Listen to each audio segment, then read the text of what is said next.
In Millfield, Maine, a retired librarian spent 10 years feeding a homeless veteran who appeared at her back door every evening. When Margaret O'Brien died of cancer, her funeral revealed an extraordinary secret. The vagrant the town had ignored was Lieutenant Commander Joseph "Ghost" Crow Feather, a decorated Navy SEAL presumed dead in Afghanistan.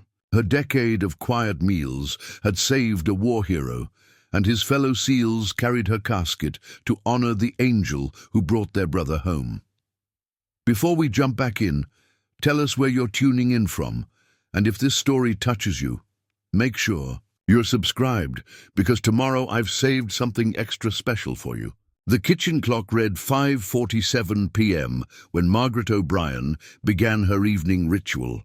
She moved with the practiced efficiency of someone who had performed the same routine for exactly 10 years, 3 months, and 14 days. 2 chicken breasts in the cast-iron skillet, fresh green beans from her garden, steamed until they still had bite, mashed potatoes made the way her late husband Michael had loved them, with real butter and a touch of cream. Maggie set the table for 2, though she had lived alone since Michael's passing 5 years ago. The second place setting wasn't for a memory or a ghost. It was for the man who would appear at her back door in precisely 13 minutes. She could set her watch by him. 6 o'clock sharp, every single evening, through blazing summers and bitter Maine winters. Rain or shine, snow or sleet, he came, always approaching from the tree line behind her property, moving with a silence that still unnerved her after all these years. She'd learned not to watch from the kitchen window. It made him nervous, and nervous was the last thing she wanted him to be. The smell of rosemary and thyme filled the small kitchen as Maggie plated the food.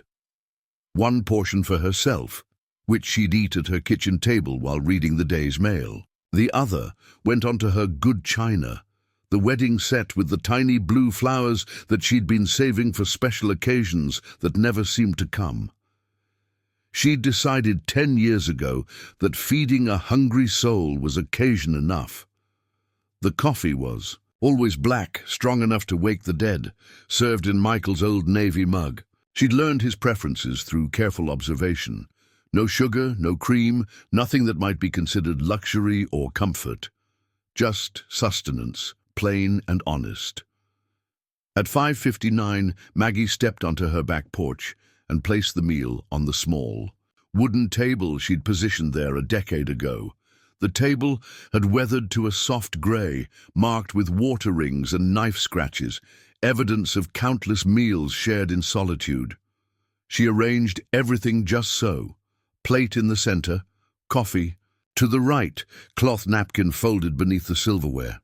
A small mason jar held whatever flowers were blooming in her garden. Cosmos today, their delicate pink faces nodding in the evening breeze.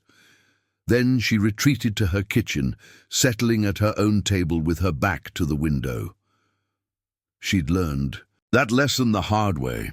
The first time, she'd been unable to resist watching. He'd been different then, wilder, more feral. She'd caught a glimpse of him emerging from the woods, like something out of a fairy tale, all sharp angles and desperate hunger. When he'd spotted her silhouette in the window, he'd frozen like a deer in headlights, then melted back into the forest without touching the food. She'd waited 3 days before he returned, and she'd never made that mistake again. Now she listened instead, the soft scrape of the chair being pulled out, the quiet clink of silverware against china. Sometimes, if the wind was right, she could hear him eating, careful, controlled bites, like someone who'd learned not to trust when the next meal might come. Tonight, as every night, she found herself wondering about him. He moved like military. She'd been married to a veteran long enough to recognize the telltale signs. The way he approached her property in careful patterns, never using the same route twice. How he positioned himself with clear sight lines to all approaches. The methodical way he scanned the tree line before stepping into the open. He was tall, lean in the way of someone who'd been hungry too often. Native features, high cheekbones, dark hair that he kept shorter than most homeless men she'd encountered. Clean, too, which had surprised her initially. Somehow, somewhere, he was managing to maintain basic hygiene despite living rough. She'd found him on a bitter February morning 10 years ago, collapsed in the alley behind Pine Street. She'd been taking her trash out when she spotted the dark shape crumpled against her back fence. At first, she'd thought it was a pile of discarded clothing. Then she'd seen the shallow rise and fall of breathing. "Sir," she'd called softly, approaching with the caution Michael had taught her, never corner a wounded animal. "Sir, are you all right?" He'd stirred at her voice, struggling to push himself upright, even half-conscious from cold and hunger. His eyes had swept the alley, cataloguing threats, escape routes. When his gaze finally settled on her, a small, grey-haired woman in a quilted bathrobe and snow boots, some of the tension had left his shoulders. "I'm sorry," he'd managed, voice hoarse with disuse. "I'll move along. You'll do no such thing." The words had come out sharper than she'd intended, carrying all the authority of 30 years teaching high school students. "When did you last eat?" He'd tried to stand then, swaying dangerously. Pride, she'd recognized, the kind of stubborn dignity that would rather collapse than accept charity. But his body had betrayed him, knees buckling, and she'd made her decision. "I'm making breakfast," she'd announced. "You can eat it here or I can bring it out, your choice." That first meal had been eaten on this same back porch, though he'd remained standing throughout, ready to bolt. She'd watched from her kitchen window then, not yet understanding the rules of their peculiar relationship. He'd cleaned the plate, every last crumb, and carefully stacked the dishes before disappearing back into the woods. She'd expected it to be a one-time thing, an act of Christian charity, nothing more. But the next evening, as she'd been cleaning up from dinner, she'd heard the soft scrape of footsteps on her back porch. When she'd looked out, the empty plate from breakfast was sitting on her table, washed clean and precisely positioned. He'd been asking for another meal without asking, and she'd been happy to oblige. Now, 10 years later, their wordless communication had evolved into something approaching. Language. A sprig of mint left beside his empty plate meant he'd appreciated the meal.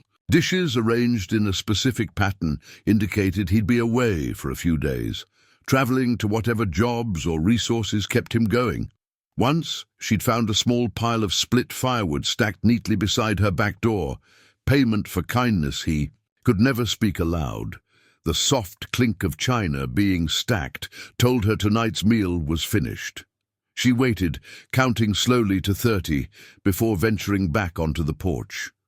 The plate was clean, as always, the coffee mug drained, and beside the mason jar of cosmos, he'd left her something new, a piece of smooth beach glass worn soft by countless tides, the color of winter sky. Maggie picked up the glass, turning it over in her weathered fingers. In 10 years, this was the most personal gift he'd ever left her. Not payment, not gratitude, communication. She looked toward the tree line where she knew he'd retreated, invisible among the pines and birches. "Thank you," she whispered to the gathering dusk. The woods gave no answer, but she hadn't expected one. Their relationship had always existed, in the spaces between words, sustained by consistency rather than conversation. She was his anchor to humanity, and he was her purpose in a world that had grown too quiet since Michael's death. Maggie tucked the beach glass into her pocket and gathered the dishes. As she turned toward her kitchen, a sharp pain lanced through her abdomen, the same pain that had been growing stronger these past weeks, the one she'd been pretending didn't exist. Tomorrow, she promised herself, tomorrow she'd call Dr. Patterson and make that appointment she'd been putting off. But tonight, she'd simply hold on to this moment of peaceful communion, this proof that sometimes the most important relationships in our lives are the ones that exist entirely in silence. The ocean breeze carried the salt smell of home as Maggie stepped back into her kitchen, unaware that their decade of quiet ritual was about to face its greatest test, and that the man she'd been feeding was carrying secrets that would transform everything she thought she knew about service, sacrifice, and the true meaning of heroism. The beach glass sat on Maggie's kitchen windowsill, catching the morning light like a captured piece of sky. 3 weeks had passed since she'd found it beside her empty dinner plate, and she'd taken to touching it each morning as she started. Her coffee, a small ritual within the larger rhythm of her days. The pain in her abdomen had grown more insistent, arriving now with clockwork regularity that rivaled her evening visitors' punctuality. She'd made the appointment with Dr. Patterson, scheduled for Thursday morning, though she'd told no one. At 72, Maggie had learned the value of keeping one's worries private until they demanded to be shared. More groceries than usual, Anna Kowalski observed from behind the checkout counter at Pine Street Market. Her Polish accent had softened over 30 years in Millfield, but her powers of observation remained sharp as ever. "You having company, Maggie?" Maggie arranged the items in her canvas bag. Always more than one person could reasonably eat, though she'd been shopping this way for so long that Anna's comment struck her as odd. 2 chicken breasts instead of 1. Extra vegetables. The hearty soups that stretched well and warmed thoroughly. "Just keeping my pantry stocked," Maggie replied, though the explanation felt thin even to her own ears. Anna's eyes lingered on the second coffee blend, the dark roast that Maggie never drank. "Herself?" She murmured, in the knowing way of neighbors who'd watched each other's lives unfold across decades. "Well, whoever's sharing your table is eating better than most folks in town." Outside the market, Maggie found herself walking more slowly than usual, the canvas bag heavier in her grip. The October air carried the scent of wood smoke and dying leaves, and she paused on the corner of Pine and Harbour to catch her breath. Through the window of Chen's bakery, she could see Pastor David arranging tomorrow's communion bread, his movements careful and reverent. Their eyes met through the glass, and he raised a hand in greeting. David Chen had been Millfield's pastor for 15 years, arriving fresh from seminary with more idealism than experience. Maggie had taken him under her wing in those early days, teaching him that ministry happened as much in grocery store aisles and coffee shop conversations as it did from the pulpit. "Maggie," he called, stepping out onto the sidewalk. "You look tired. Everything all right?" She studied his face, still, young at 42, but marked now with the particular weariness that came from carrying other people's burdens. "Just the changing season," she said. "You know how autumn affects us old folks." David's expression suggested he wasn't entirely convinced, but he'd learned over the years to respect Maggie's boundaries. "I've been meaning to ask, I've noticed someone around your property in the evenings, making sure you're safe." The question caught her off guard. In 10 years, no one had mentioned seeing him. She'd assumed his military training made him invisible to casual observation. "Oh, just a figure moving through the trees behind your house. Probably nothing, but—" David's voice carried the concern of someone who'd seen too much of the world's darkness in his ministry. "I could ask Tom Fletcher to increase his patrol route if you'd like. That's not necessary." The words came out sharper than she'd intended. "I'm perfectly safe, David. Have been for years." Something in her tone made him step back slightly, hands raised in gentle surrender. "Of course, I didn't mean to overstep. It's just after what happened to Mrs. Morrison last month." Maggie softened. Elderly Mrs. Morrison had been the victim of a break-in, though nothing was taken and the perpetrator never found. It had left the whole town on edge, protective of their older residents. "I appreciate your concern," she said more gently, "but truly, I'm fine." That evening, as she prepared dinner, Maggie found herself moving with less certainty. The pain came in waves now, sometimes stealing her breath entirely. She gripped the counter until it passed, then continued methodically browning the pot roast. At 5:55, she carried the tray outside as usual. But as she arranged the plate and coffee mug, she became aware of eyes watching from the tree line. Not her evening visitor. This gaze felt different, hostile. She straightened slowly, scanning the dark spaces between the trees. Nothing moved, but the feeling persisted. Predatory. Wrong. At exactly 6 o'clock, her visitor materialized from the opposite side of her property, farther west than his usual approach.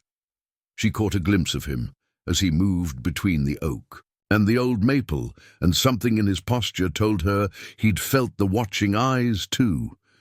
He approached the porch with even more caution than usual, head constantly moving, scanning. When he reached the table, he didn't sit immediately. Instead, he remained standing, alert, protective. From her kitchen, Maggie watched his silhouette against the porch light. For the first time in years, she could see him clearly, tall, lean, with the bearing of someone accustomed to command. When he finally sat, it was with his back to the house, positioned to watch the tree line. The feeling of being observed faded as darkness deepened, but her visitor remained tense throughout the meal. When he finished, he stacked the dishes with unusual care, then did something unprecedented. He approached her kitchen window and tapped gently on the glass. Maggie moved to the window, separated from him by only a pane of glass and 10 years of careful distance. Up close, she could see the worry in his dark eyes, the way his gaze kept flicking to the tree line. He pointed toward the woods, then shook, his head firmly. The message was clear: stay away from there. "I understand," she whispered. He nodded once, then melted back into the darkness with the fluid grace of someone trained in urban warfare. The next 3 evenings, he didn't come. Maggie prepared his meal each night anyway, leaving it on the porch with stubborn faith.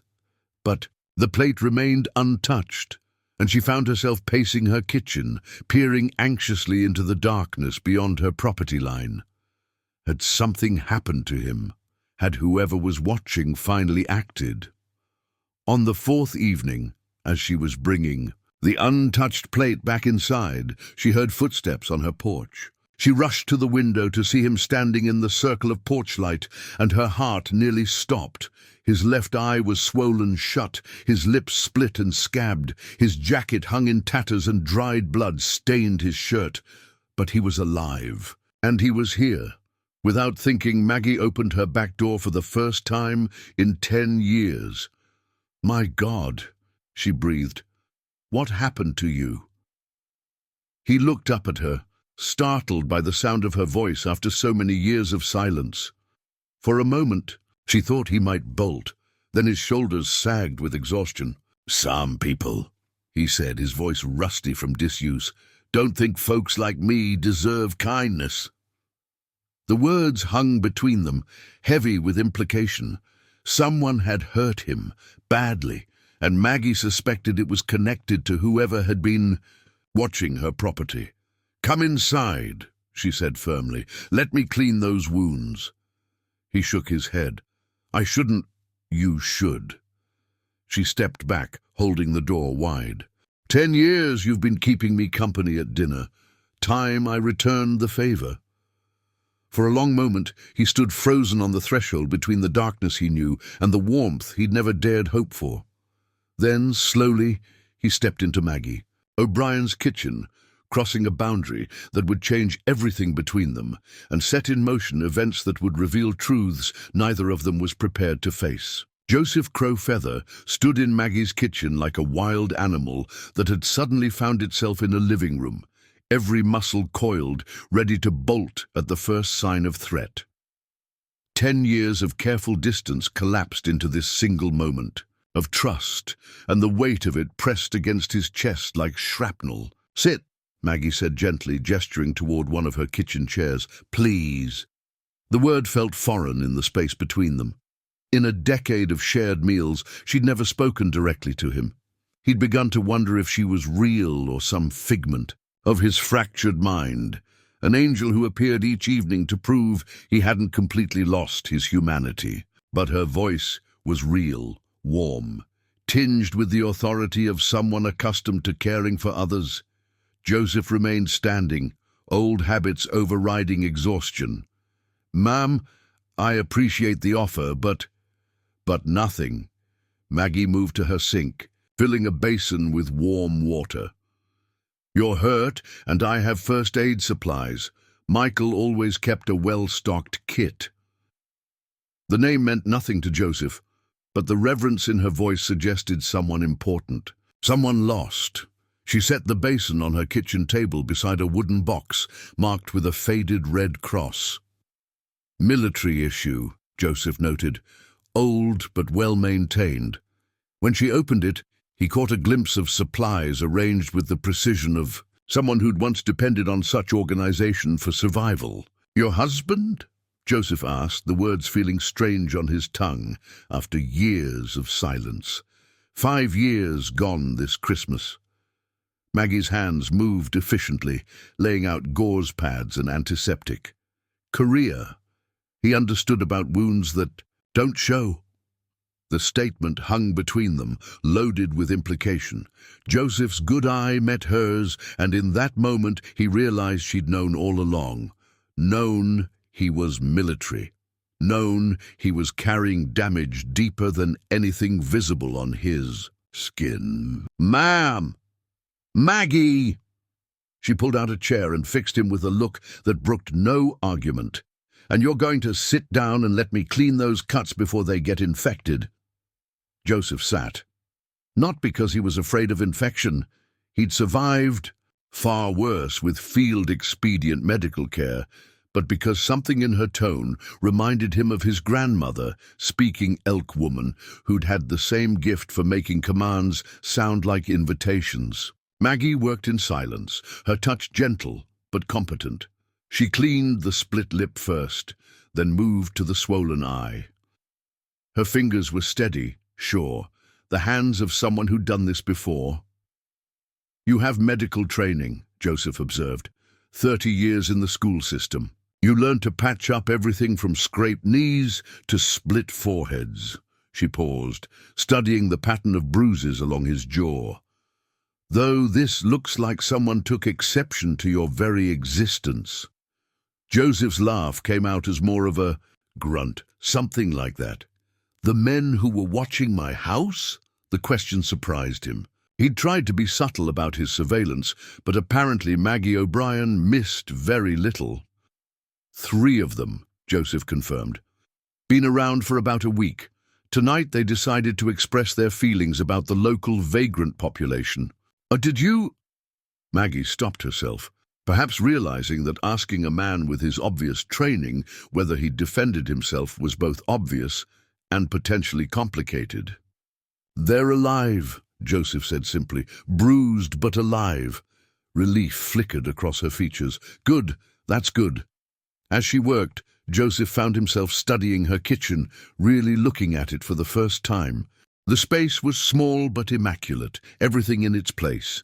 Photographs lined the windowsill, a younger Maggie with a tall man in navy dress blues, the same couple at various ages, always together.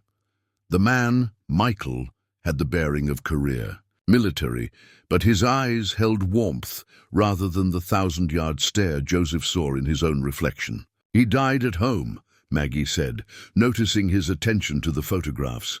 "In his sleep, after everything he survived in Korea, he got to die in his own bed, surrounded by people who loved him."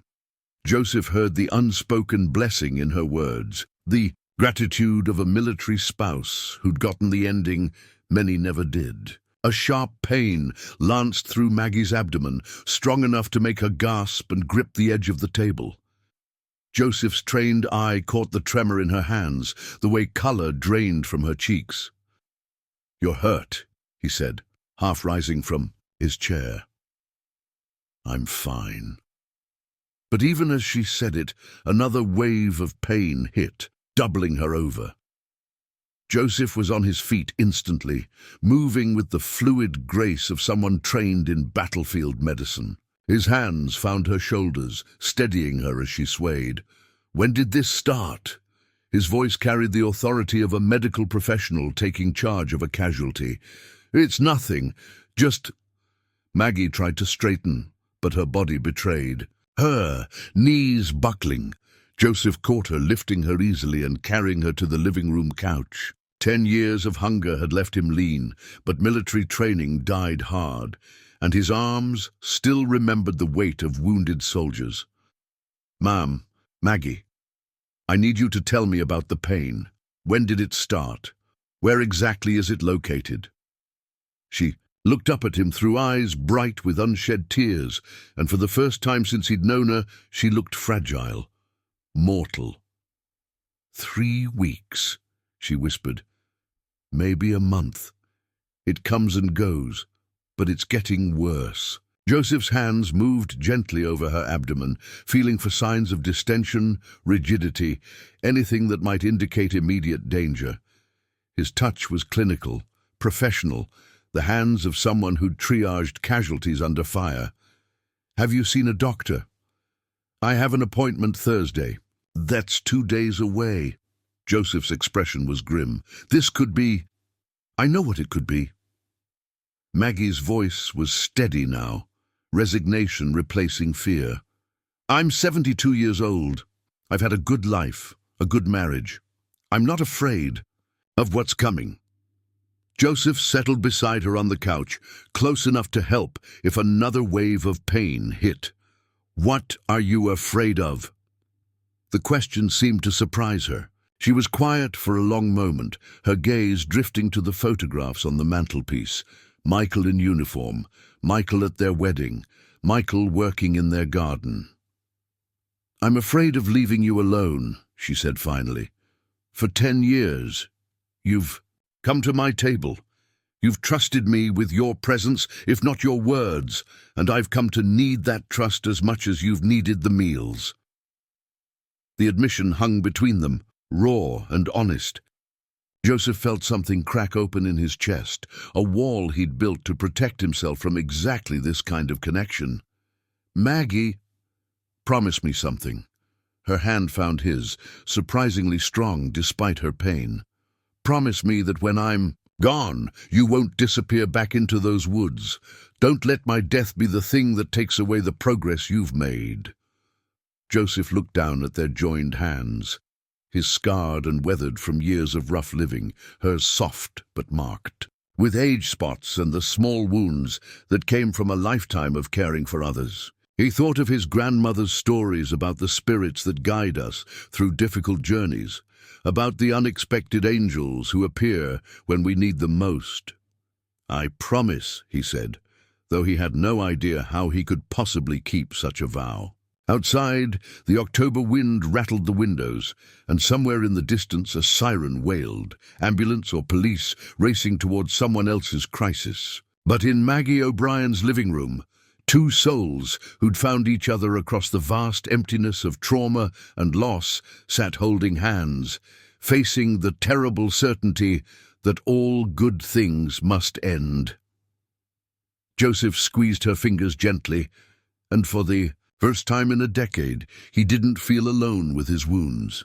Dr. Patterson's diagnosis came on a grey Thursday morning that felt like the end of everything. Pancreatic cancer, stage 4. The words fell from his lips with the weight of a death sentence, though he wrapped them in medical terminology that couldn't soften their impact. "How long?" Maggie asked, her voice steady despite the tremor in her hands. "With treatment, perhaps 6 months. Without—" Dr. Patterson's shrug was apologetic but honest. 3, maybe 4. Maggie chose 3 months. At 72, she'd seen enough people die hooked to machines, fighting battles they couldn't win, to know that wasn't how she wanted to spend her remaining time. She wanted to die in her own house, in her own bed, with whatever dignity cancer would allow her to keep. The decision meant hospice care, pain medication, and the gradual surrender of independence she'd guarded fiercely since Michael's death. It also meant telling people, Anna, Pastor Chen, the few friends who remained from her teaching days. But not yet. Not until she'd figured out how to protect the one person who couldn't survive the revelation. That evening, as she prepared what might be their last normal dinner together, Maggie's hands shook so badly she could barely hold the knife. The cancer was moving fast, stealing her strength with terrifying efficiency, but she managed to plate the chicken, arrange the vegetables, pour the coffee into Michael's Old Navy mug. Joseph appeared at precisely 6 o'clock, but he didn't sit at the table immediately. Instead, he stood at the edge of her porch light's reach, scanning the tree line with the methodical precision of someone conducting reconnaissance. The 3 men who'd attacked him hadn't returned, but his vigilance suggested he expected them to. When he finally sat, it was with his back to the house, positioned to watch all approaches to Maggie's property. His injuries from 3 nights ago were healing cleanly, the split lip barely visible, the swollen eye down to a faint discoloration. Military training had taught him to heal fast and fight through pain. From her kitchen window, Maggie watched him eat, with the careful attention she'd developed over 10 years. Tonight, he seemed more alert than usual, had constantly moving, cataloguing sounds and shadows. Protecting her, she realized. He'd appointed himself her guardian. The irony wasn't lost on her. Here was a man society had forgotten, living rough, in the Maine woods, and he was the one ensuring her safety while she died by degrees in her comfortable home. After he finished eating and melted back into the darkness, Maggie sat at her kitchen table with Michael's military records spread before her. She'd pulled them from the cedar chest that afternoon, needing to remember why she'd understood Joseph from the first moment she'd seen him collapsed in her alley. The thing about war, Michael had told her during one of his dark periods, when the nightmares came so frequently that sleep became the enemy, is that it marks you, changes something fundamental. You come home speaking a different language, and nobody understands what you're trying to say. He'd been describing his own experience in Korea, but Maggie heard echoes of every veteran she'd ever known. The way they held themselves apart, even in crowds, the constant scanning for threats, the inability to trust that safety was real. Some of us find our way back, Michael had continued. Some of us don't, and some of us get lost so deep in the woods that we forget there's a path home at all. Joseph was one of the lost ones. Maggie had known it from the beginning, had seen it in the way he approached her property, like enemy territory, in the way he ate, as if each meal might be his last. Whatever had happened to him during his service had carved away pieces of his soul, leaving him unable to trust in the basic human connections that made life bearable. But somehow, over 10 years of wordless dinners, he'd begun to heal. Not completely, Maggie suspected that kind of damage never fully mended, but enough to risk crossing her threshold 3 nights ago. Enough to let her tend his wounds and speak his name. Now she was dying, and all that careful progress hung in the balance. The next evening, Joseph appeared earlier than usual. Maggie caught a glimpse of him through her bedroom window at 5:30, positioned in the oak tree at the edge of her property. He'd climbed high enough to have clear sightlines in all directions, a sniper's perch, she realized with a chill. When she carried his dinner outside at 6, he dropped from the tree with fluid grace, landing silently on the soft earth. The display of athletic ability reminded her that despite his rough living, he was still a highly trained soldier. "Everything all right?" she asked, breaking their usual silence. Joseph nodded toward the road. "Car drove by 3 times this afternoon. Different drivers, but they were coordinating. Probably nothing but you don't believe in coincidences." "No, ma'am, I don't." As the days passed, Joseph's protective vigilance intensified. Maggie would catch glimpses of him at all hours, a shadow moving through her garden at dawn, a figure standing motionless among the pines at midnight. He'd established a perimeter around her property, and nothing moved within it without his knowledge. Preparing and narrating this story took us a lot of time, so if you are enjoying it, subscribe to our channel. It means a lot to us. Now, back to the story. Anna Kowalski noticed first. "There's someone watching your house," she announced during one of her daily check-ins, setting down a casserole that Maggie was too nauseated to eat. "I saw him this morning when I was hanging laundry. Big man, looked like trouble." "He's not trouble," Maggie said carefully. "Maggie, honey, I know you like to think the best of people, but a strange man lurking around an elderly woman's house." "He's protecting me!" The words came out sharper than Maggie intended, carrying an authority that made Anna step back. In the silence that followed, Maggie realized she'd revealed more than she'd meant to. "Protecting you from what?" Anna's voice was gentle but worried. Maggie moved to her kitchen window, where she could see Joseph's silhouette among the trees. Even from a distance, his posture radiated alertness, readiness. He was standing watch over her, like a sentinel, asking nothing in return except the privilege of continuing to care. "From feeling alone," Maggie said finally. That weekend, Pastor Chen came for what he called a pastoral visit, but Maggie recognized as a welfare check. Someone, probably Anna, had expressed concerns about her mysterious guardian. "I understand.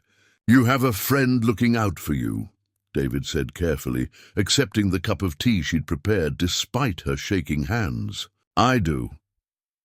Maggie, you know I'm not one to judge, but some of the congregation are worried. They say he looks dangerous." "He is dangerous." Maggie's response surprised them both. "He's also the gentlest soul I've ever known. The two things aren't mutually exclusive." David was quiet for a moment, studying her face with the perception that had made him a good pastor, despite his youth. "You're dying," he said softly. It wasn't a question. Maggie had always been terrible at hiding things from people who cared enough to really look. Yes. Does he know? Not yet. Maggie's gaze drifted to the window, where Joseph's latest gift sat catching the afternoon light, a piece of driftwood carved into the shape of a bird in flight. But he'll figure it out soon enough. He sees too much to miss the signs for long. What can I do? The question was so simple, so genuinely offered, that Maggie felt tears threaten for the first time since her diagnosis. "When the time comes," she said, "help me make sure he doesn't blame himself. Help me make sure he understands that this isn't his fault." David nodded, understanding passing between them. "I will." That night, as Maggie prepared what would be their last normal dinner, the cancer was moving too fast now for her to continue. The routine much longer. She made a decision. Tomorrow she would tell Joseph the truth. Tomorrow she would give him the one gift she had left to offer, the chance to say goodbye. Outside her kitchen window, Joseph's shadow moved between the trees, keeping his faithful watch. He had no idea that the woman he was protecting had been protecting him in return, shielding him from a truth that would shatter the fragile peace they'd built together. But truth, like cancer, had its own timeline. And Maggie's was running out. The morning brought rain that drummed against Maggie's bedroom windows like fingers tapping an urgent message. She'd spent the night wrestling with pain that the morphine could no longer touch, her body finally surrendering to the cancer's relentless advance. When dawn finally broke grey and cold over Millfield, Maggie knew with the certainty that comes, near death, that this would be her last day of clarity. She called Anna at 8 o'clock, her voice steady despite the tremor in her hands. "I need your help with dinner tonight," she said without preamble. "Of course, honey. What do you need?" "Everything." Maggie closed her eyes, gathering strength for what would be the hardest conversation of her remaining life. "I need you to help me cook one last meal for my friend." Anna's silence stretched long enough that Maggie wondered if the call had dropped then. "The man who's been watching your house." "Yes." "Maggie, what aren't you telling me?" "Everything." Maggie repeated, and this time the word carried the weight of 10 years of secrets. But not over the phone. Come at 4. We'll cook together and I'll explain everything. Anna arrived early, as Maggie had known she would, carrying grocery bags and wearing the determined expression of someone prepared for battle. She found Maggie propped against pillows in the living room, too weak now to maintain the pretense of normal activity. Jesus, Mary, and Joseph, Anna breathed, seeing her clearly for the first time in weeks. How long have you been hiding this? Long enough. Maggie gestured toward the kitchen. The roast is in the refrigerator. Michael's favorite, the one I used to make for his birthday. Anna set down her bags with deliberate care, then crossed to kneel beside Maggie's chair. Tell me. So Maggie did. She told Anna about the man who'd been appearing at her back door for 10 years, about the wordless communication that had sustained them both, about the trust that had grown between two damaged souls who'd found healing in routine. She explained about Joseph's military bearing, his protective vigilance, the way he'd risked his own safety to keep her secure. He's dying with me, Maggie finished, her voice barely above a whisper. He just doesn't know it yet. Anna's practical mind struggled with the implications. Maggie, this man, you don't even know his real name. What if he's dangerous? What if the moon falls out of the sky? Maggie's interruption carried a spark of her old teaching authority. Anna, I've been alone with him countless times. If he meant me harm, I'd have been dead years ago. They cooked together in companionable silence, Anna's efficient movements compensating for Maggie's failing strength. The familiar ritual of preparing a meal filled the kitchen with warmth, despite the rain drumming against the windows. Anna seasoned the roast while Maggie sat at the table, directing operations with the precision of someone who'd orchestrated this particular dinner countless times. At 5:30, Anna helped Maggie to the living room, where she'd arranged pillows and blankets on the couch. I should stay, Anna said, worry creasing her features. No. Maggie's voice was firm. This conversation needs to happen between him and me, but Anna, she caught her friend's hand, check on him tomorrow. When you find me, and you will find me, check on him. Don't let him disappear. Anna squeezed back, tears threatening. I promise. At precisely 6 o'clock, Joseph emerged from the tree line. But instead of approaching the back porch, he came to the front door, a departure from routine that told Maggie he'd sensed the evening's significance. She opened the door before he could knock, revealing his tall frame silhouetted against the grey evening. Rain had darkened his hair and beaded on the military surplus jacket that served as his only protection against the elements. Ma'am, he said formally, then stopped. Something in her appearance, the pallor, the careful way she held herself, made his trained eye reassess the situation. Come in, Joseph, she said, using his name deliberately for the first time. Dinner's ready. If hearing his name surprised him, he didn't show it. He stepped across her threshold with the cautious grace she'd observed in him for a decade, then stopped short when he saw the table. She'd set it with her finest china, the wedding set with tiny blue flowers that had been her grandmother's. Candles flickered in Michael's old brass holders, casting warm light across the formal place settings. At the head of the table sat a wooden box Maggie had retrieved from her bedroom that afternoon. This is different, Joseph observed. Everything's different now. Maggie moved slowly to her chair, accepting his steadying hand when her knees threatened to buckle. Please, sit. Joseph took the chair across from her, his dark eyes taking in details with military precision. The formal table setting, the wooden box, the careful way Maggie moved, as if her body might betray her at any moment. You're dying, he said quietly. Yes. The simple acknowledgement hung between them, heavy with the weight of impending loss. Joseph's hands, which had remained steady through combat and years of rough living, trembled slightly as he reached for his water glass. How long? Days, maybe a week if I'm stubborn enough. Joseph was quiet for a long moment, studying her face with the intensity of someone trying to memorize every detail. Why didn't you tell me? Because I needed tonight to happen first.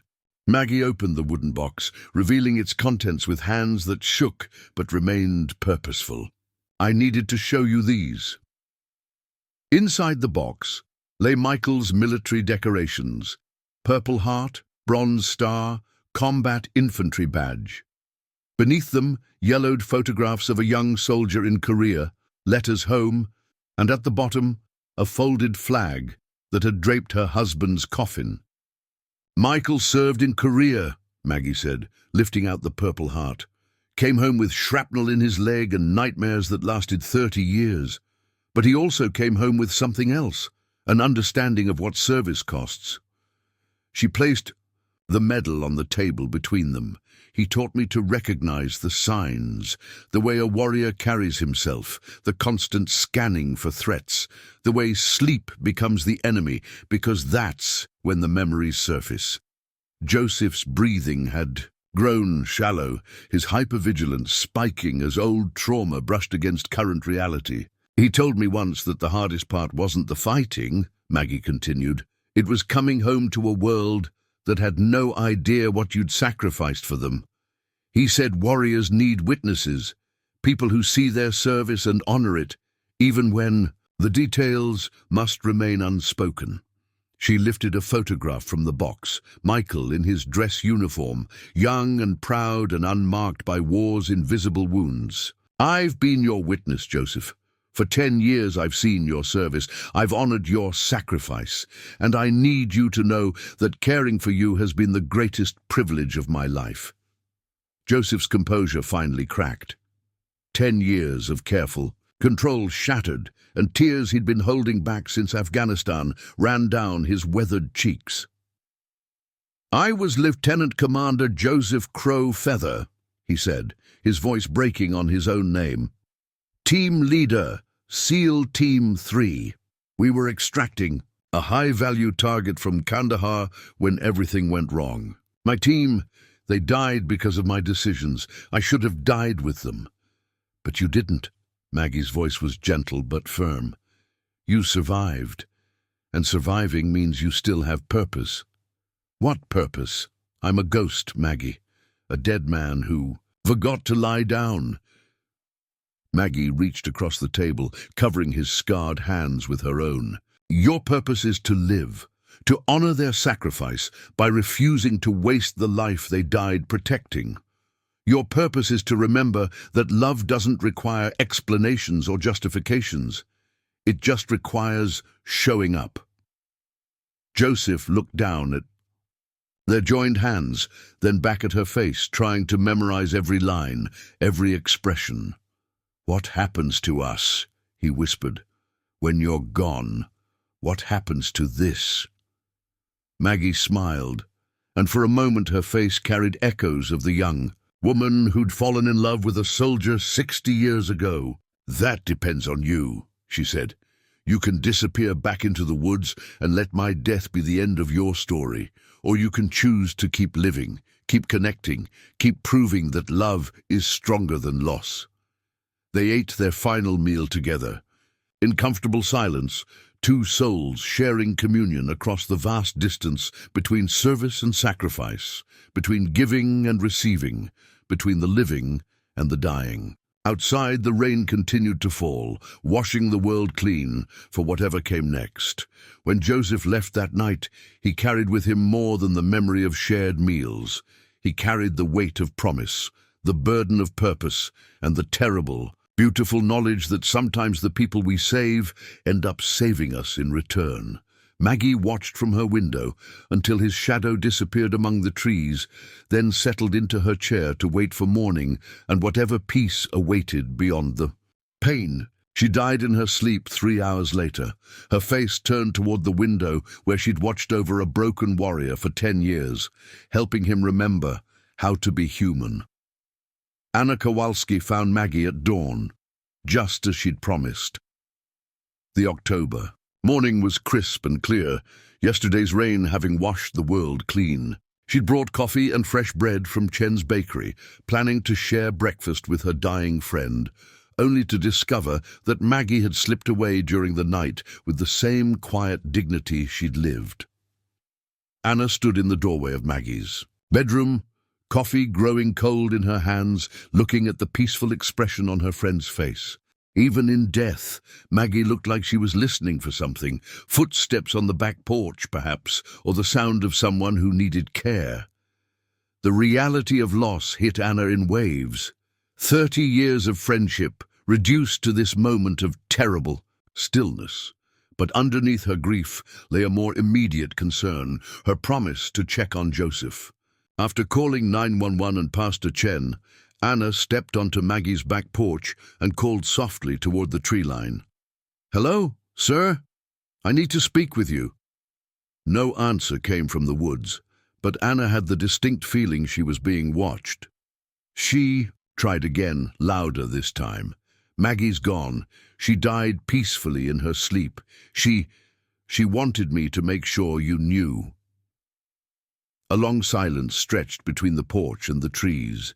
Then, like morning mist taking form, Joseph materialized at the edge of the woods. He moved slowly, deliberately, his face carved from stone. "When?" His voice carried the controlled emptiness of someone holding themselves together through force of will. "Sometime during the night, peaceful. No pain." Anna studied his face. Seeing grief so profound, it seemed to have hollowed him out from the inside. "She was worried about you, made me promise to check on you, to make sure you didn't disappear." Joseph's laugh held no humor. "Where would I go? This was the only place in the world that made sense." Pastor Chen arrived as the ambulance was, leaving Maggie's body covered in crisp white sheets that somehow made her absence more real. He found Anna sitting on the front steps, crying quietly, and Joseph standing at the edge of the property like a sentry who'd lost his post. "David," Anna said, wiping her eyes. "She left specific instructions in her bedroom, on the nightstand. She said you'd know what to do." Pastor Chen found the envelope marked with his name in Maggie's careful handwriting.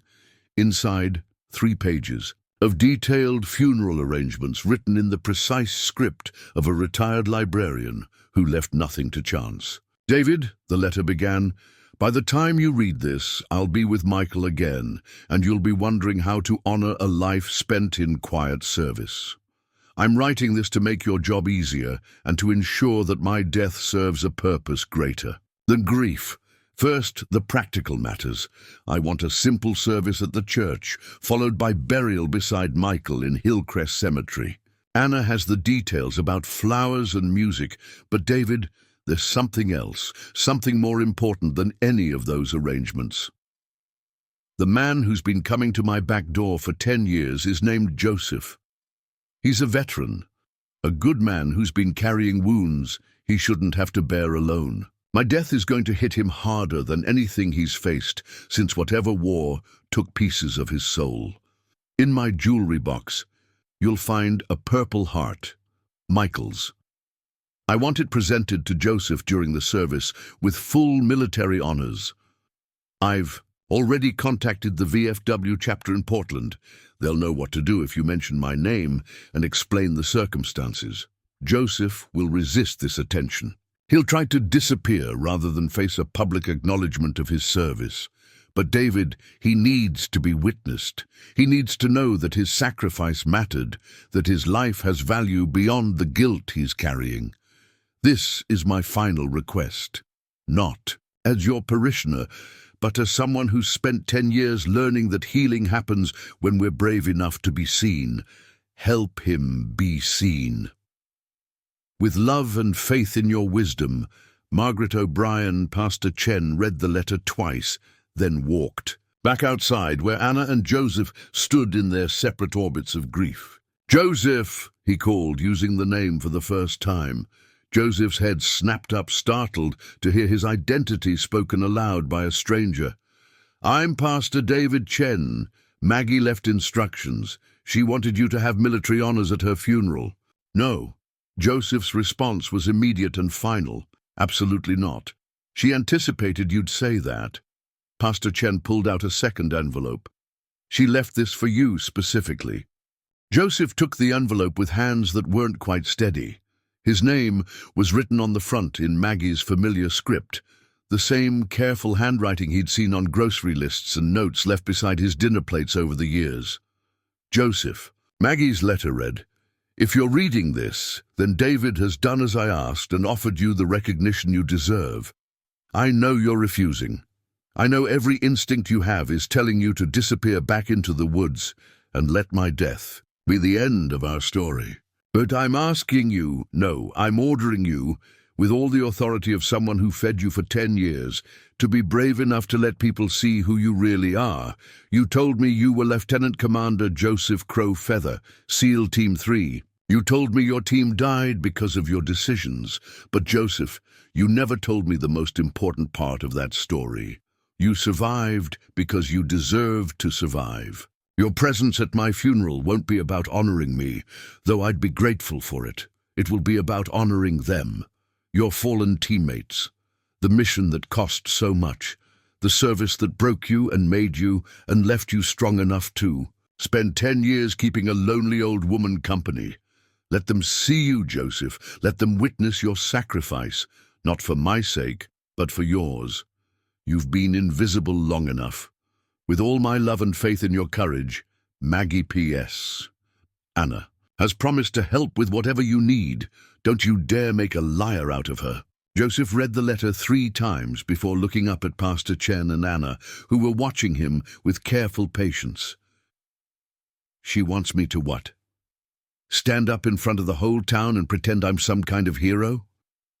She wants you to let people see the hero you've always been, Anna said quietly, even when you couldn't see it yourself. Joseph looked toward Maggie's house, where crime scene tape now fluttered in the morning breeze, a bureaucratic necessity that somehow made her death feel more final. "I don't have a uniform," he said finally. "I don't have anything appropriate for—" "What size?" Pastor Chen interrupted. "Sir? What size uniform? My brother-in-law is retired Navy. About your build." Joseph stared at him, then at Anna, realizing they weren't going to let him fade back into the woods.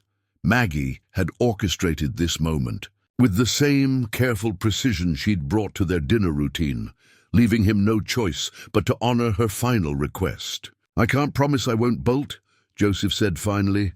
"We're not asking for promises," Anna replied. "We're asking for Tuesday, 2 o'clock. Show up for 2 hours, then you can decide what comes next." Joseph nodded once, then turned and walked back toward the tree line. But instead of disappearing into the woods, as he had countless times before, he stopped at the edge of Maggie's garden and began pulling weeds from around her tomato plants. It was the first time in 10 years that anyone in Millfield had seen him in daylight, working openly, caring for something that would outlive the person who'd planted it. Pastor Chen and Anna watched him work, understanding that grief sometimes expresses itself in the language of service, and that some promises are kept not through words, but through the simple act of showing up when everything else falls apart. Tuesday was 3 days away. 3 days for Joseph to find the courage Maggie believed he possessed. 3 days for the town to prepare for a revelation that would change everything they thought they knew about heroism, sacrifice, and the invisible veterans walking among them. 3 days for a ghost to become human again. 60 miles south of Millfield, Chief Petty Officer Sarah Rodriguez read the encrypted message for the 3rd time, her coffee growing cold as the implications sank in. The sender's code signature hadn't been used in over a decade, not since Lieutenant Commander Joseph Crow Feather had been officially declared KIA in a dusty valley outside Kandahar. "Phoenix, this is Ghost. Need to honor a fallen angel. Millfield, Maine. Tuesday 1400. Come prepared for full dress. Authorization Tango 77. Sarah's hands trembled as she set down her phone. Tango 77 was Joseph's personal authorization code, known only to his immediate team. If someone else was using it, they had access to classified information that should have died with him.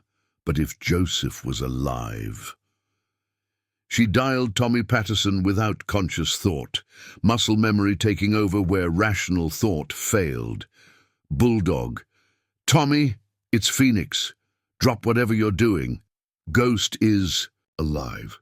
Bye. The silence on the other end stretched so long, Sarah thought the call had dropped. Then, that's not possible. Encrypted message using his personal codes. He's in Maine. Wants the team for a funeral Tuesday. Jesus Christ. Tommy's voice cracked. Whose funeral? Someone important enough for him to break 10 years of radio silence. Sarah was already pulling her dress blues from the closet, hands moving with the precision of someone who'd performed this ritual countless times. Call the others. Full team, dress uniforms, Millfield, Maine by Tuesday morning. And Tommy, this stays between us until we know what we're walking into. 3 hours later, a different encrypted message reached Pine Ridge Reservation in South Dakota. Sergeant Daniel Thunder Crowfeather was teaching a wilderness survival course to tribal youth when his phone buzzed with an alert that made his blood run cold. The message was from someone claiming to be his brother, his dead brother, asking him to come to Maine for a funeral. Daniel stared at the screen until the words blurred, a decade of grief and guilt crashing over him like a riptide. Thunder, this is your brother. I know this is impossible to believe. I know you buried me 10 years ago, but I'm alive, and I need you to trust me one more time. A woman named Margaret O'Brien died last week. She saved my life in ways you can't imagine. Her funeral is Tuesday at 2 p.m., Millfield Congregational Church, Maine. I'm going to honor her the way she deserved to be honored in life. I need my brother there when I do it. I know I have no right to ask this. I know my death, my disappearance, cost you everything. But if you ever loved me, if you ever believed in the bond between us, come to Maine. Let me explain. Let me try to earn your forgiveness. Your brother, yes, really, Joseph Daniel read the message 6 times before his hands stopped shaking enough to dial his commanding officer.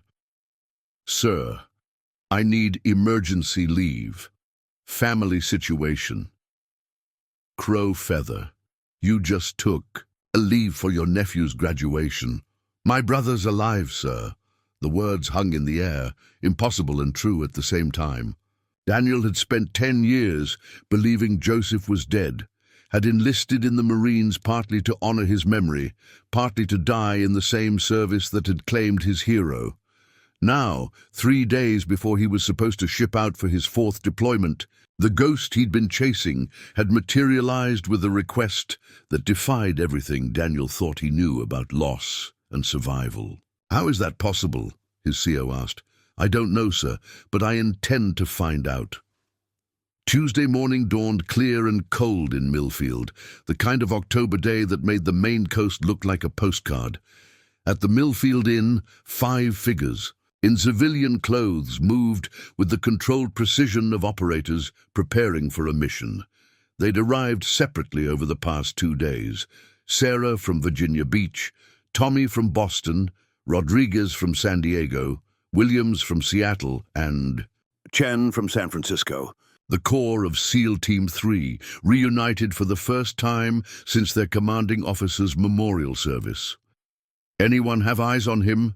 Sarah asked as they gathered in her room. Negative, Tommy replied.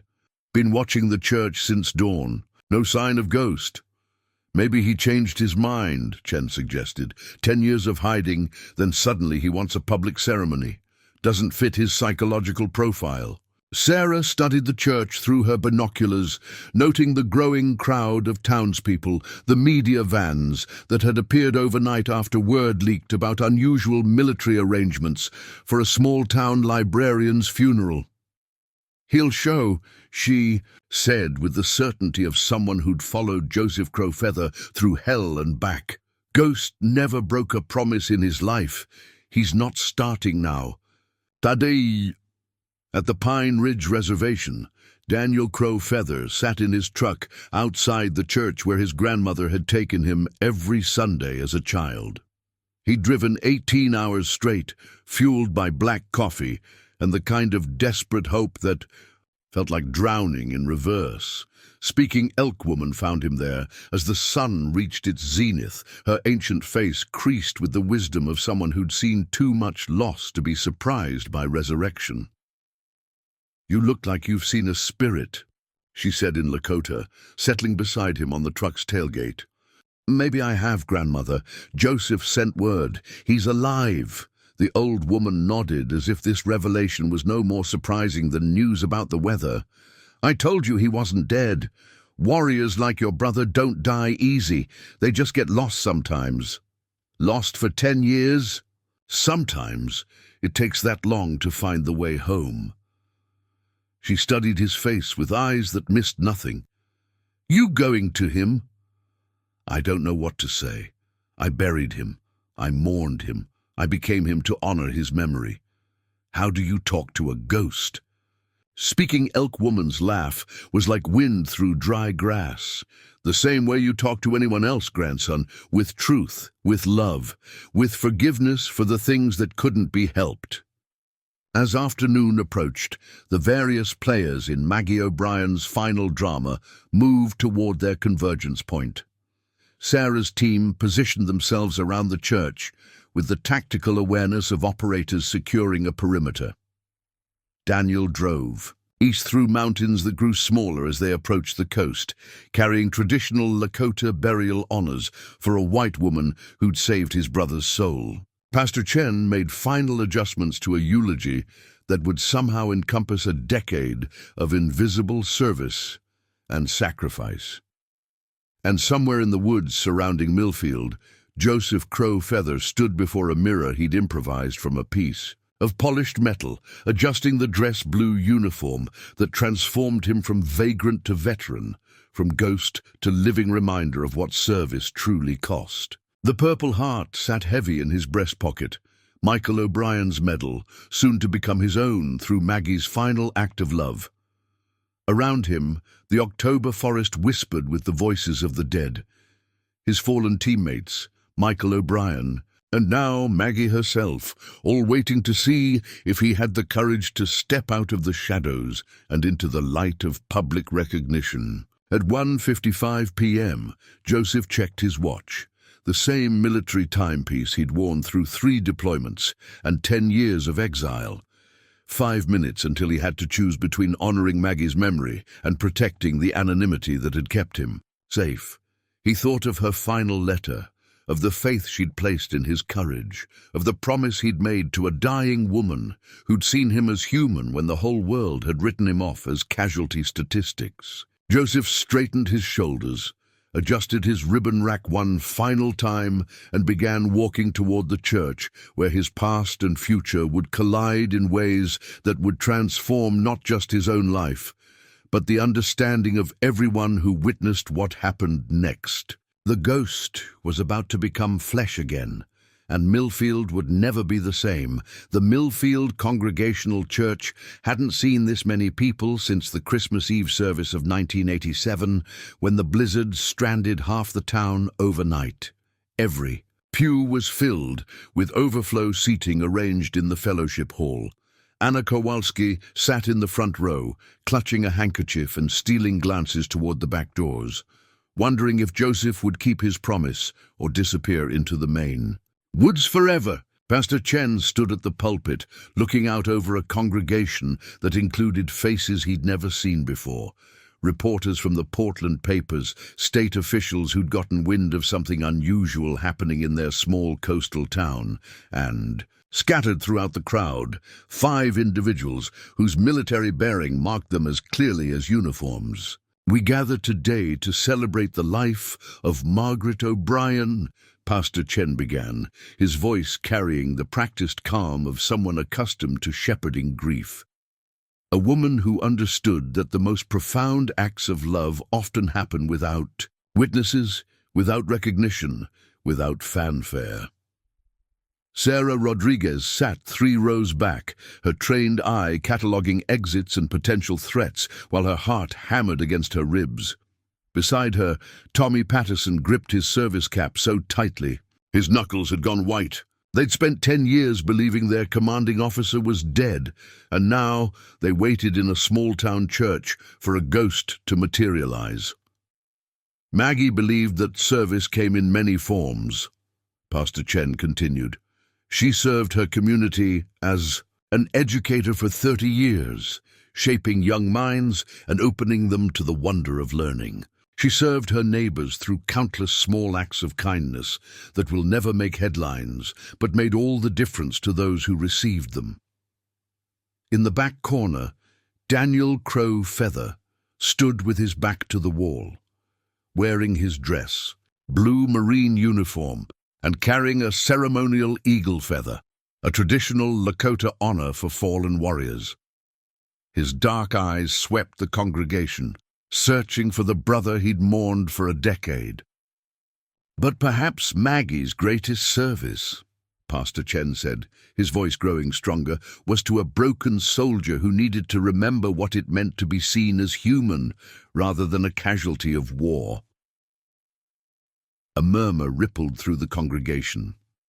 This was the first specific mention of the mysterious circumstances surrounding Maggie's request for military honors at her funeral. For 10 years, Maggie O'Brien fed a homeless veteran who appeared at her back door every evening at 6 o'clock sharp.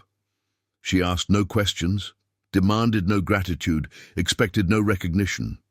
She simply provided sustenance to someone's society, had forgotten, proving that sometimes the most important battles aren't fought on foreign soil, they're fought at kitchen tables, one meal at a time. Anna dabbed at her eyes, remembering Maggie's quiet determination to protect Joseph's dignity, even as she worried about his well-being. "That veteran is here today," Pastor Chen announced, and the church fell into absolute silence. "He's come to honor the woman who saved his life not once, but every single day for 10 years. And he's brought with him brothers in arms who thought they'd lost him forever." The back doors of the church opened with a sound like thunder.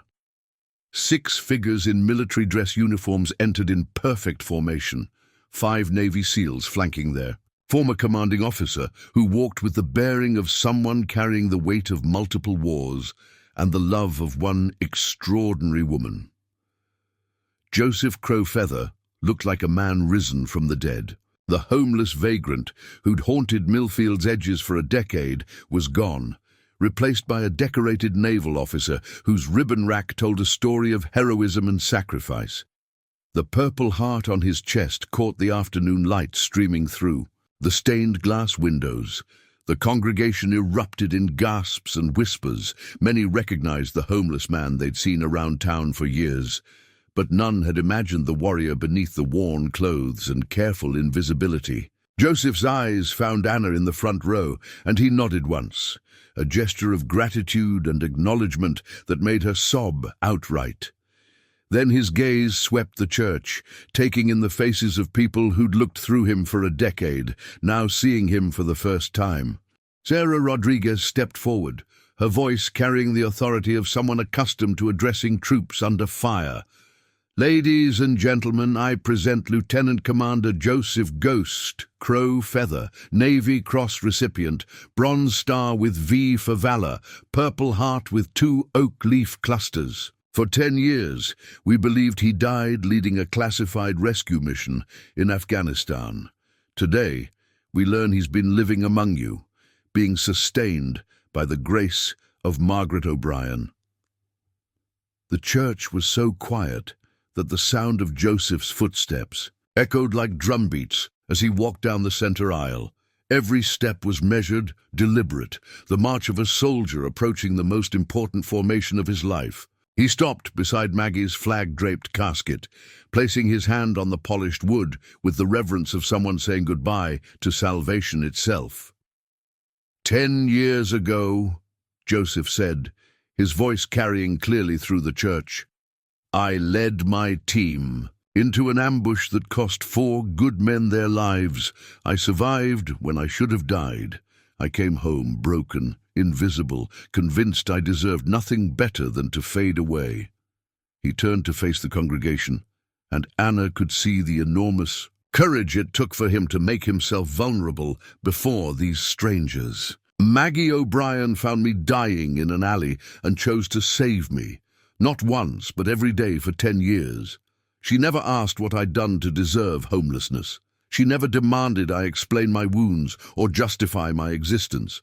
She simply fed me, and in doing so, she fed my soul back to life."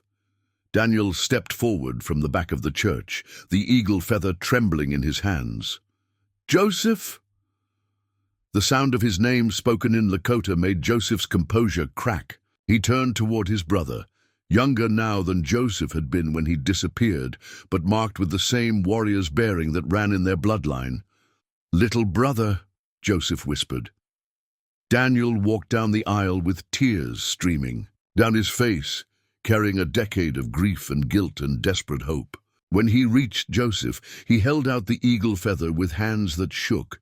"From our grandmother," Daniel said in Lakota. "She never stopped believing you'd come home." Joseph accepted the feather, understanding the profound honor it represented: forgiveness, welcome, and the restoration of bonds that trauma couldn't truly break. Tommy Patterson's gruff voice broke the silence. "Sir, permission to carry your angel home?" Joseph looked at his team, Sarah with her fierce loyalty, Tommy with his scarred hands and protective heart, the others who'd followed him through hell and mourned him in his absence. Then he looked at Anna, at Pastor Chen, at the faces of people who'd ignored him for years but were now witnessing his resurrection. "Granted," Joseph said, "let's take Maggie home." The 6 SEALs lifted Margaret O'Brien's casket with military precision, while Joseph walked beside them carrying the eagle, feather, and the weight of a love that had transformed a broken warrior into a man worthy of saving. As they processed out of the church, the congregation rose as one, offering the kind of recognition that Maggie had always deflected, but had finally achieved through the courage of the man she'd saved. Outside, the October sun painted everything in gold, and for the first time in 10 years, Joseph Crowfeather walked in full daylight, surrounded by family and witnessed by a community that was just beginning to understand the true meaning of service and sacrifice. The ghost had become flesh again, and Margaret O'Brien's final mission was complete. The media circus descended on Millfield like a plague of locusts. By Wednesday morning, satellite trucks lined Harbour Street, reporters thrust microphones at anyone willing to talk, and Joseph Crowfeather's military photograph, 10 years younger and unmarked by homeless years, appeared on every major news network in the country. Homeless SEAL, honored by town librarian, led the evening news. The Angel of Millfield, trending on social media. Navy hero presumed dead, found living on Main streets, splashed across newspaper headlines from coast to coast. Joseph watched the spectacle from Anna Kowalski's guest bedroom, where she'd insisted he stay after the funeral. The small room felt like a cage after 10 years of sleeping under open sky. But Anna's fierce protectiveness reminded him of Maggie's stubborn care, and he couldn't bring himself to refuse her hospitality. "Turn it off," Sarah said from the doorway, watching him stare at his own face on the television screen. "Nothing good comes from watching yourself become a story." Joseph clicked the remote, grateful for the silence. Sarah had barely left his side since the funeral, her protective instincts in overdrive. The team had taken rooms at the Millfield Inn, creating an informal security perimeter around their returned commander. "How long before they get bored and move on to the next tragedy?" Joseph asked. "Week, maybe 2. Sarah settled into the room's single chair, her posture alert despite her casual tone. But this isn't going away, Ghost. The Navy's asking questions. The VA wants to interview you. Half the military mental health community is calling you a case study in survival." Joseph's laugh held no humor. "A case study. That's perfect. Through the window, he could see reporters interviewing townspeople on the sidewalk below. Mrs. Henderson from the grocery store gestured animatedly, probably describing the time she'd seen that homeless man around town. Tom Fletcher, the police chief, stood rigid with discomfort as cameras captured his every word. A soft knock interrupted his brooding. Anna appeared with a cup of coffee and a plate of sandwiches, her motherly concern at odds with the chaos outside. "You need to eat," she said, setting the food on the bedside table, "and you have visitors downstairs. Your brother and Dr. Warren." Joseph had met Dr. Elizabeth Warren briefly after the funeral, a VA psychiatrist who specialized in what she called complex combat trauma. She'd spoken to him with the careful respect of someone who understood that healing couldn't be rushed or forced. "She wants to help," Anna continued, "but she's not pushing, said she'd wait until you were ready. And Daniel, your brother's been sitting in my kitchen for 3 hours, drinking coffee and staring at his hands. I think he's afraid you'll disappear again if he pushes too hard." Joseph found Daniel exactly as Anna had described, hunched over a coffee cup at her kitchen table, still wearing his dress blue trousers, though he'd removed the jacket. 10 years had transformed Joseph's little brother from an eager teenager into a Marine sergeant with 3 combat deployments and the hollow eyes that came from seeing too much death. "You look like Dad," Joseph said, settling across from him. Daniel's head snapped up, and Joseph saw tears threatening. "You look like a ghost, which I guess you have been." Dr. Warren sat at the far end of the table, a small woman with graying hair and intelligent eyes. She'd positioned herself close enough to participate, but far enough away to avoid seeming intrusive.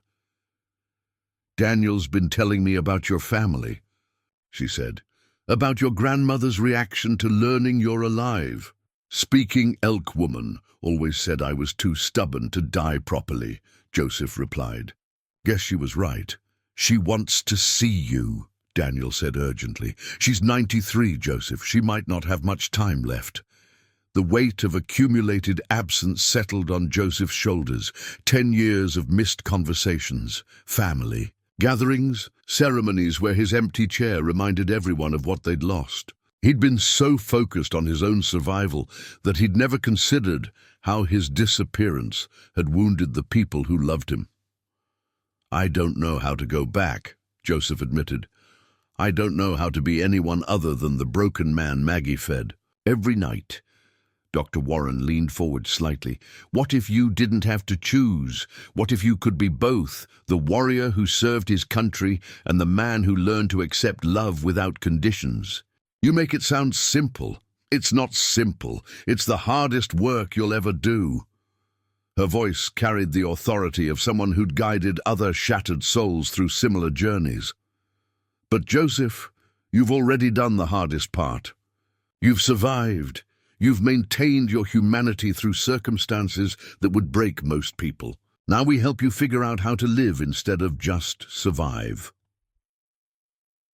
Over the following days, a routine emerged that felt strange in its normalcy. Daniel extended his emergency leave, camping in Anna's living room despite offers of hotel rooms from well-meaning reporters. Sarah's team maintained their protective perimeter while gradually reintegrating Joseph into human society, accompanying him to medical appointments, providing security during the few interviews he agreed to give, serving as a buffer between him and a world that wanted to dissect his story. Mayor Pat Sullivan visited on Friday, bringing City Council approval for something called the Margaret O'Brien Veterans Support Initiative. Federal grant money, she explained, combined with private donations that started pouring in after the funeral coverage. "We want to create a program that identifies and supports homeless veterans before they fall through the cracks." Joseph studied the preliminary proposal, seeing Maggie's influence in every line. Even in death, she was still saving people. "You want me to run it," he said. "It wasn't a question. I want you to help design it. You understand both sides, what it means to serve and what it costs when that service ends badly. We've got social, workers and administrators, but we need someone who's lived it. That evening, as autumn darkness settled over Millfield, Joseph walked to Maggie's house for the first time since her death. Anna had given him the key, along with permission to take anything that might help him remember their decade together. The house felt smaller than he'd imagined, more fragile. He moved through rooms where Maggie had lived her quiet life, touching surfaces she'd touched, seeing evidence of the careful routine that had sustained them both. In her bedroom, he found a photo album on the nightstand, pictures of Michael. In Korea, their wedding, family gatherings with nieces and nephews who'd visited rarely. On the last page, a single photograph stopped his heart, himself taken from her kitchen window during one of their dinner rituals, unaware he was being documented. Beneath the photo, Maggie had written in her careful script, "My guardian angel, who never knew he was saving me as much as I was saving him." Joseph closed the album and carried it with him as he walked through her garden, now wild with October's dying growth. Tomorrow he would begin the work of building something lasting from their 10 years of invisible communion. He would help create systems that recognized warriors before they became ghosts, that offered connection before isolation became complete. But tonight, he simply stood in the place where love had found him when he'd stopped believing in salvation, and prepared to honor Maggie's memory by learning to live again, not as the man he'd been before the war, not as the broken veteran he'd become after, but as someone new entirely, someone worthy of the angel who'd fed him back to life, one meal at a time. 1 year after Margaret O'Brien's funeral, Millfield had transformed into something she never could have imagined. The Margaret O'Brien Veterans Support Centre occupied the renovated building that had once housed the old fishing supply warehouse on Harbour Street. Through its large windows, the October afternoon light illuminated a space that buzzed with quiet. Purpose: peer counselors meeting with recently returned veterans, job training programs teaching marketable skills, and in the back corner, a small kitchen where Joseph Crow Feather prepared lunch for anyone who needed it. The annual Margaret O'Brien Memorial Service drew twice as many people as her funeral had. Veterans from across New England came to honor the librarian who'd become a symbol of how individual compassion could ripple outward to transform entire communities. Joseph stood at the podium in Hillcrest Cemetery, wearing his dress blue uniform, and the purple heart that Maggie had insisted he deserved. "A year ago," Joseph began, his voice carrying clearly across the gathered crowd, "I was a dead man who'd forgotten to lie down. I lived in the shadows, convinced I deserved nothing better than slow extinction in the Maine woods." He paused, his gaze finding familiar faces in the crowd. Anna Kowalski sat in the front row, now serving as the center's volunteer coordinator. Pastor Chen had left his pulpit to become the program's spiritual counselor. Sarah Rodriguez had taken early retirement from the Navy to serve as the center's director of operations, bringing military precision to the mission of saving broken warriors. Maggie O'Brien found me dying in an alley and chose to save me, not once but every day for 10 years. She never asked what I'd done to deserve homelessness. She never demanded I explain my wounds. She simply fed me, and in doing so she fed my soul back to life. Daniel stood near the back, wearing his marine dress blues and the eagle feather that had become his symbol of brotherhood restored. He'd extended his leave indefinitely, helping Joseph integrate traditional Lakota healing practices with modern trauma therapy. Speaking Elk Woman had finally gotten her reunion with her grandson, arriving from Pine Ridge in a wheelchair, but with eyes that still missed nothing. "But Maggie's greatest gift wasn't the food," Joseph continued. "It was her refusal to give up on the possibility that I could heal. She saw something in me that I couldn't see in myself, not the hero everyone wants to call me now, but simply a human being worthy of care." The Margaret O'Brien Veteran Support Center had become a model program, attracting visits from VA officials, researchers, and policymakers.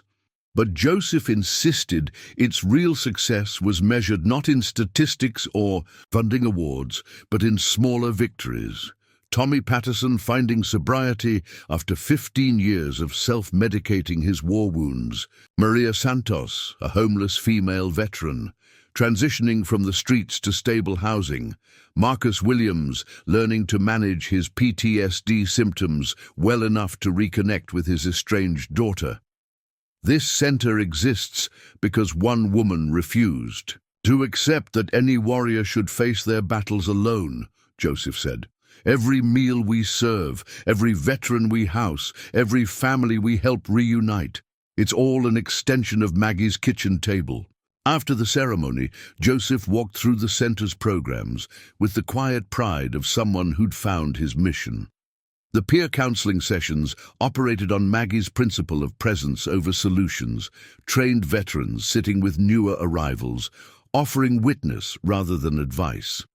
The job training programs focused on translating military skills into civilian careers.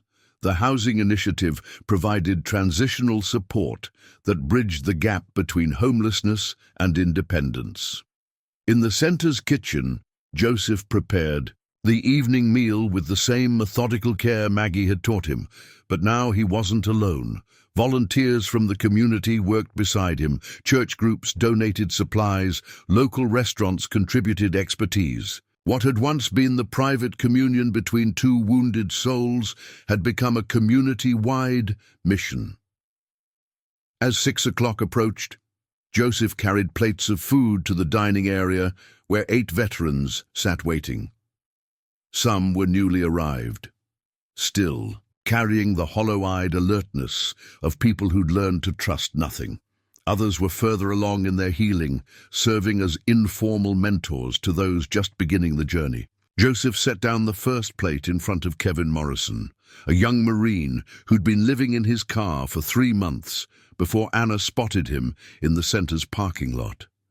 Kevin's hands shook as he reached for the fork, not from hunger, but from the overwhelming relief of being fed without judgment or condition. "First rule here," Joseph said gently, settling into his own chair, "is that you're safe. Second rule is that you matter. Everything else we can figure out together." As the meal progressed, conversation gradually replaced silence. Stories were shared, not of trauma, but of small victories, future plans, reasons to keep going. Joseph listened more than he spoke, remembering Maggie's lesson that sometimes the most important service was simply witnessing another person's struggle to remain human. After dinner, as volunteers cleaned up and veterans dispersed to their various housing situations, Joseph stood alone in the kitchen where he'd learned to cook for others instead of just surviving for himself. On the windowsill sat a piece of beach glass, worn smooth by countless tides, the color of winter sky. Maggie's first gift to him, now serving as a reminder that love could endure even death. Outside, the October evening settled over Millfield, with the crisp promise of another Maine winter. But inside the Margaret O'Brien Veterans Support Center, warmth endured, the kind of warmth that came not from heating systems or insulation, but from the knowledge that no warrior would face the darkness alone. Joseph smiled as he turned off the lights, knowing that tomorrow would bring new faces, new stories, new opportunities to prove that Maggie's legacy lived on in every act of unconditional care. The Angels' work continued, one meal at a time. Up next, you've got 2 more standout stories right on your screen. If this one hit the mark, you won't want to pass these up. Just click and check them out. And don't forget to subscribe and turn on the notification bell so you don't miss any upload from us.